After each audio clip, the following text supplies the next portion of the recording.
Friends, आपके अपने YouTube channel Amisha Kaushik पर आप सभी का फिर से स्वागत है एक नई वीडियो में। और जो हमारी आज की वीडियो है वो है भारतीय संविधान की।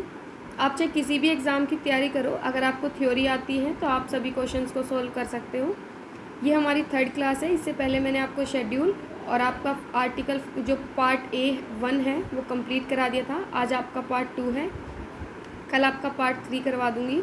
तो आज जो हमारा पार्ट 2 है, भाग 2 है जो हमारे संविधान का, वो हमारा नागरिकता से रिलेटेड है कि आप किस केस में आपको ये माना जाता है कि आप इस देश के नागरिक हो, नहीं हो, या अगर आपने सिटीज़नशिप ले रखी है, आप सिटीज़न हो भारत के, तो किस केस में आपकी सिटीज़नशिप ख़त्म हो जाती है। इन सब के बारे में हम पढ़ेंगे। तो वीडियो को शुरू करते हैं। हमारा पार्ट 2 जिसके अंदर हमारे आर्टिकल आते हैं आर्टिकल 5 से 11। पिछली वीडियो में हमने पढ़ा था पार्ट 1 जिसके अंदर हमारे आर्टिकल आते हैं 1 से 4 तक। जो पार्ट 1 है उसके अंदर बात होती है कि हमारे देश में कितने स्टेट हैं, कितनी यूनियन टेरिटरीज़ हैं। आर्टिकल 1 में बताया गया था कि कितने स्टेट और कितनी यूटीज़ है। आर्टिकल नंबर 2 में बताया गया था कि कोई भी देश है बाहर का या कोई छोटा टुकड़ा है जिसको हम भारत राष्ट्रपति की सहमति से इंडिया में इंक्लूड कर सकते हैं। आर्टिकल 3 में था कि किसी भी जो हमारे राष्ट्रपति और संसद है से पूर्व अनुमति लेके हम क्या कर सकते हैं, किसी भी राज्य की सीमा को क्षेत्र में परिवर्तन कर सकते हैं। और आर्टिकल 4 क्या था कि आर्टिकल 2 और 3 में अमेंडमेंट कर सकते हैं। तो इससे रिलेटेड हमने पढ़ा था। जिसने वीडियो नहीं देखी है वो जाके देख लीजिए प्लेलिस्ट में।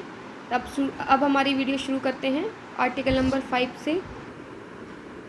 आर्टिकल नंबर 5 संविधान के प्रारंभ में नागरिकता, मतलब संविधान में कहा गया है कि किसके पास नागरिकता होती है भारत की पहले से।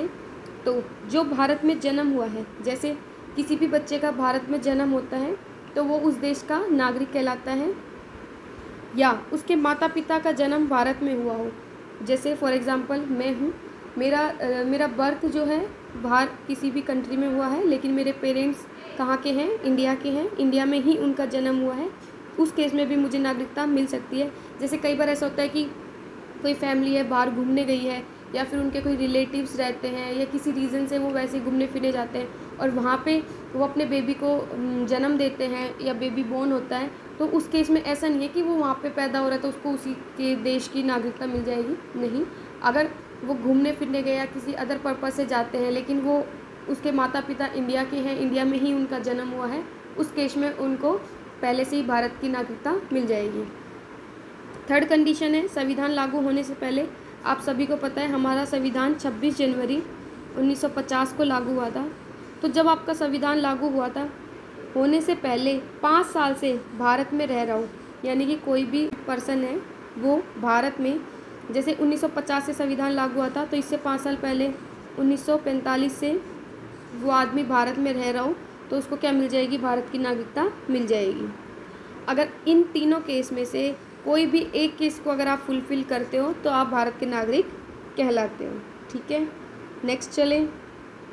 आर्टिकल है हमारा 6 पाकिस्तान से भारत आए लोगों को नागरिकता।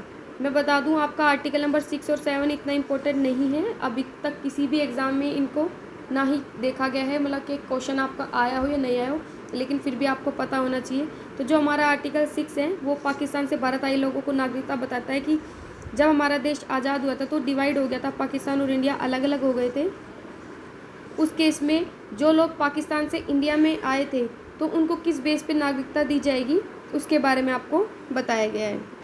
उसके बाद है हमारा नेक्स्ट आर्टिकल नंबर 7। इसमें इतना ही है कि जो लोग पाकिस्तान से इंडिया में आए थे उन लोगों को अपने मतलब एक परमिट साइन करवाना था, उसके बाद उनको नागरिकता मिल जाती थी।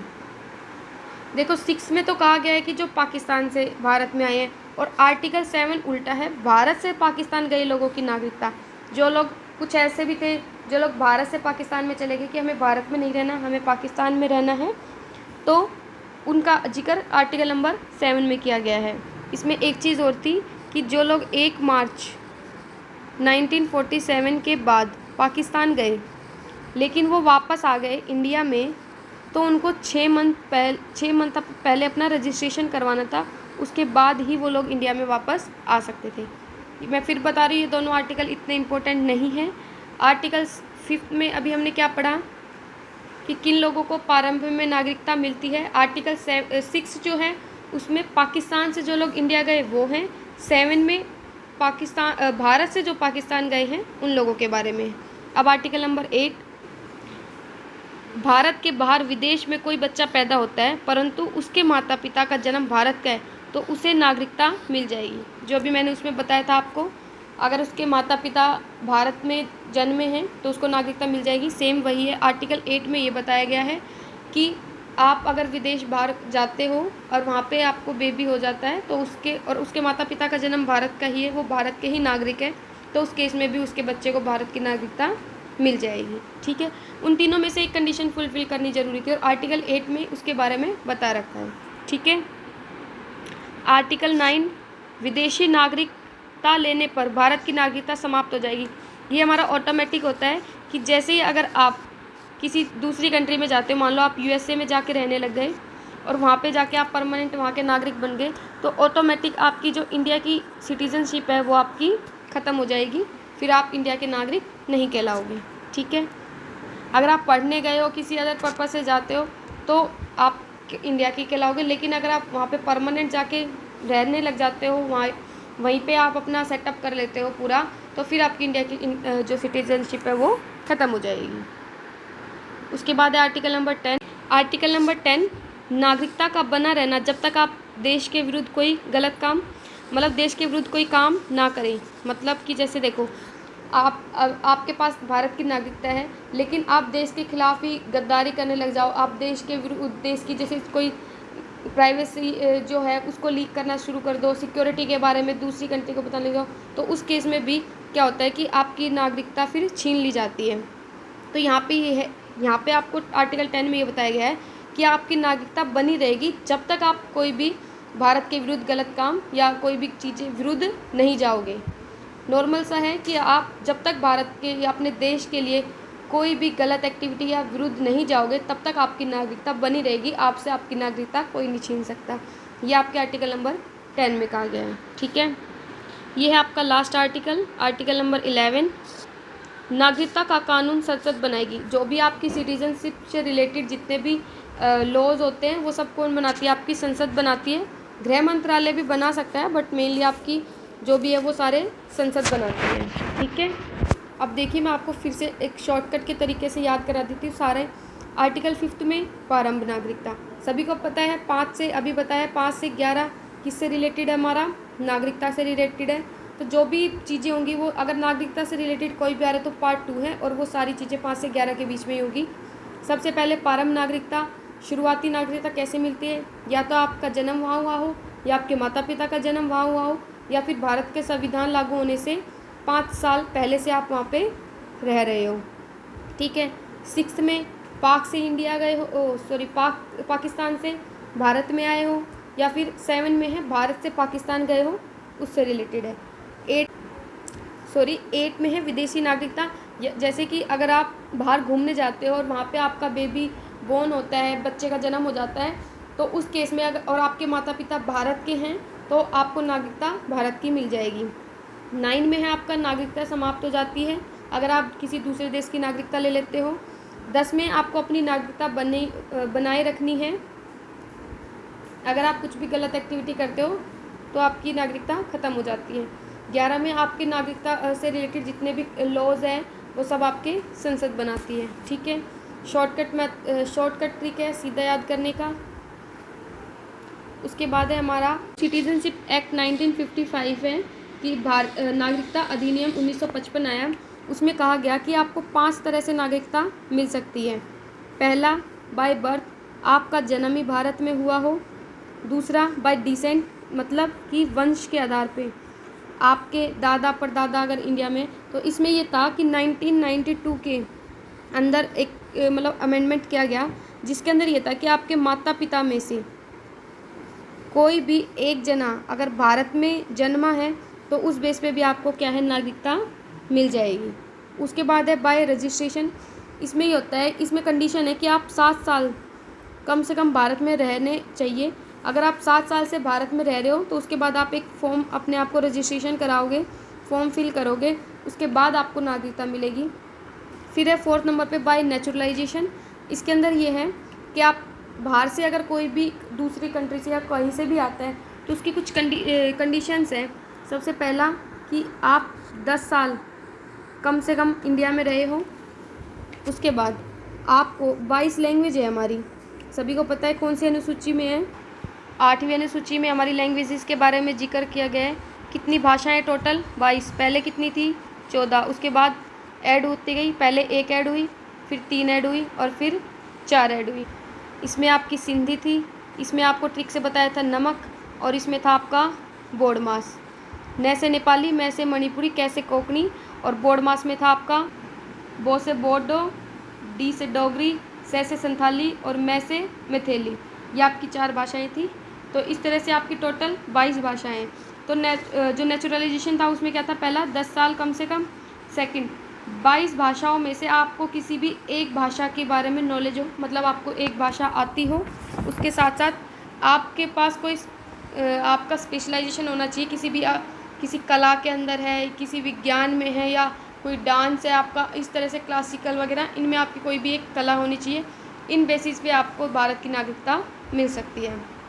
उसके बाद है आपका बाय इनकॉर्पोरेशन ऑफ टेरिटरी, कि अगर कोई भी बाहर से इंडिया के अंदर इंक्लूड होता है तो उसको सिटीजनशिप कैसे दी जाएगी? हिंदी में इसका मतलब है अजित भूमि।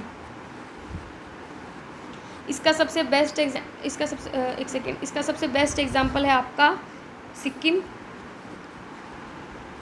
16 मई 1975 में इंक्लूड हुआ था इंडिया के अंदर, मतलब इसको ऑफिशियली मान लिया था कि ये इंडिया का एक स्टेट है।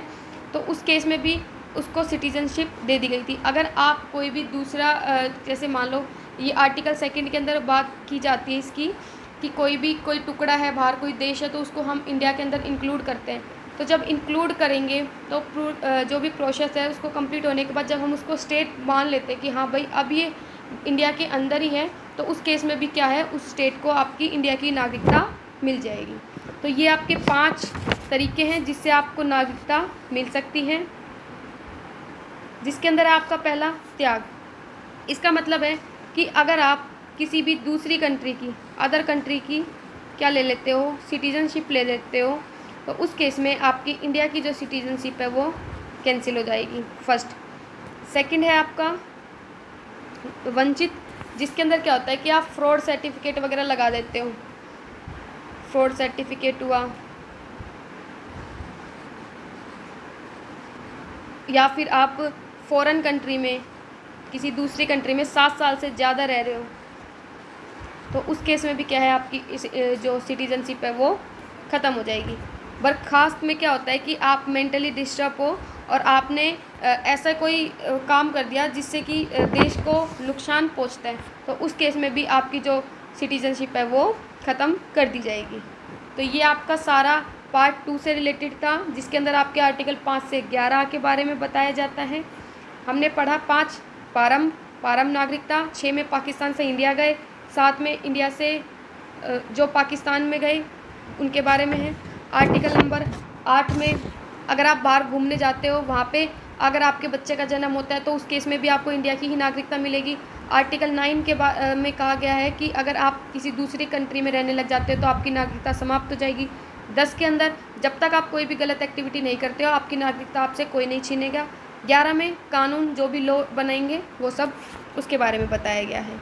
फिर आपको मैंने बताया कि आपके 5 तरह से आपको नागरिकता मिल सकती है, by birth, bye decent, bye registration, bye naturalisation, bye incorporation of territory. इसके अंदर आपके 5 अमेंडमेंट हुए थे, याद रखना। सबसे पहला 1986 के अंदर हुआ था, जिसके तहत था कि अगर आपने भारत में जन्म लिया है तो आपके माता पिता का जन्म भी भारत का होना चाहिए। उसके बाद जो हमारा सेकंड आया वो था, ये पहला था, उसके बाद आया 1992, जिसके अंदर आपका बताया गया था कि माता पिता में से किसी भी एक का जन्म होना चाहिए। उसके बाद 2003, 2005, 2015 और 2019, ये सब आपके अमेंडमेंट हैं जो कि सिटीजनशिप से रिलेटेड किए गए थे। सबसे जो हमारा एक्ट आया था वो 1955 में आया था।